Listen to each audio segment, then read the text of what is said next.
En application de l'année fiscale à la loi de finances pour l'exercice 2021, il a été introduit une réforme des régimes d'imposition dans le système fiscal ivoirien.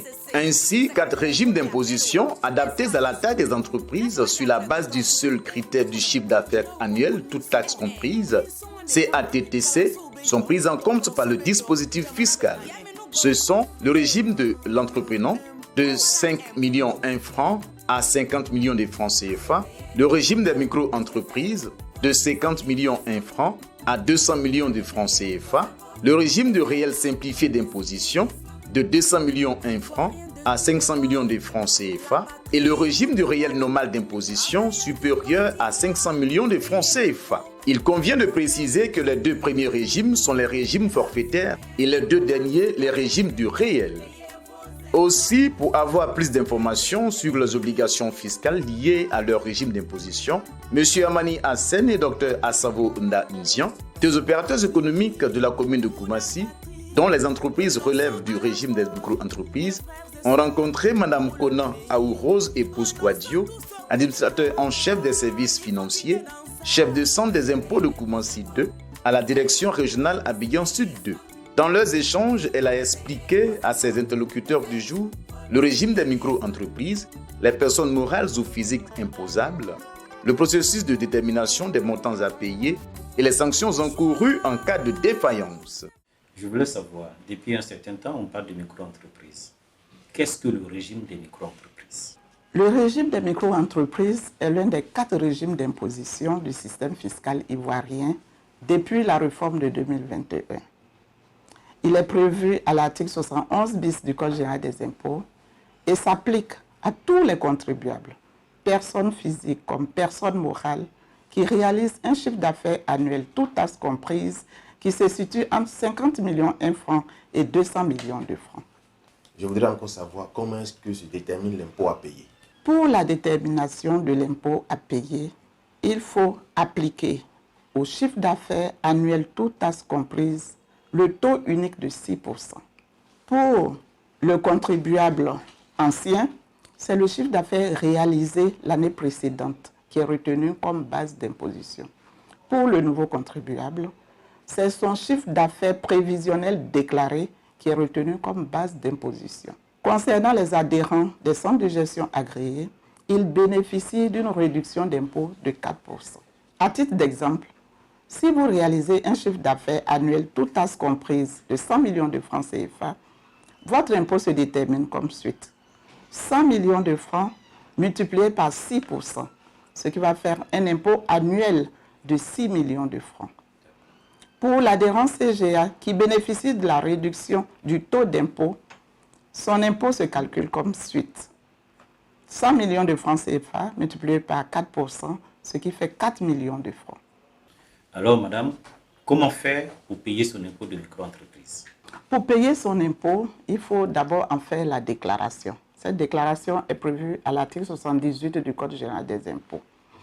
Le contribuable, donc, avant le 15 janvier, doit se rendre au service des impôts du lieu d'exercice de son activité pour faire la déclaration sur un imprimé qui est conçu à cet effet et qui est disponible sur le site internet de la Direction générale des impôts. Mais cette déclaration peut être effectuée en ligne. Après la déclaration, le contribuable peut payer son impôt et le paiement est prévu à l'article 79 du Code général des impôts. Au plus tard, le 10 de chaque mois, le contribuable à la micro-entreprise doit se rendre dans le service des impôts du lieu d'exercice de son activité pour procéder au paiement de l'impôt. Je rappelle ici que l'impôt est calculé pour l'année, cependant les paiements sont mensuels. Alors madame, combien dois-je payer exactement?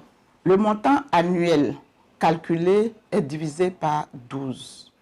Et chaque mois, au plus tard le 10 du mois, on se rend au service des impôts du lieu de rattachement de l'activité pour effectuer le paiement de la quote-part correspondant au 12e. À titre d'exemple, pour le contribuable qui devrait payer un impôt annuel de 6 millions de francs CFA, il payera chaque mois 6 millions divisé par 12, ce qui fait 500 000 francs par mois d'impôts à payer. Pour l'adhérent des centres de gestion agréés, qui devait payer 4 millions d'impôts l'année, il payera chaque mois 4 millions divisé par 12, ce qui fait 333 333 francs. Le directeur général des impôts invite tous les contribuables à privilégier les déclarations et les paiements en ligne, c'est-à-dire la téléprocédure. Pour les déclarations, utilisez la plateforme de la Direction générale des impôts. Pour les paiements, utilisez soit le télépaiement ou bien la solution DGI mobile au numéro suivant. Étoile 155 dièse ou étoile 155 étoile 4 étoile 6 étoile 1 dièse pour l'opérateur 1. Étoile 133 dièse ou étoile 133 étoile 115 dièse pour l'opérateur 2. Dièse 144 dièse ou dièse 144 étoile 451 dièse pour l'opérateur 3. Outre ces deux obligations, à savoir la déclaration et le paiement, le contribuable à la micro-entreprise est astreint à d'autres obligations, notamment la production de son résultat financier de l'exercice, la production des états financiers selon le système minimal de trésorerie ou bilan et surtout la tenue de 2 registres.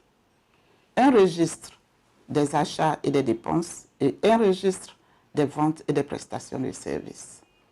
Concernant la TVA, le contribuable à la micro-entreprise n'est pas autorisé à facturer la TVA ni à transmettre un droit à déduction de cette taxe.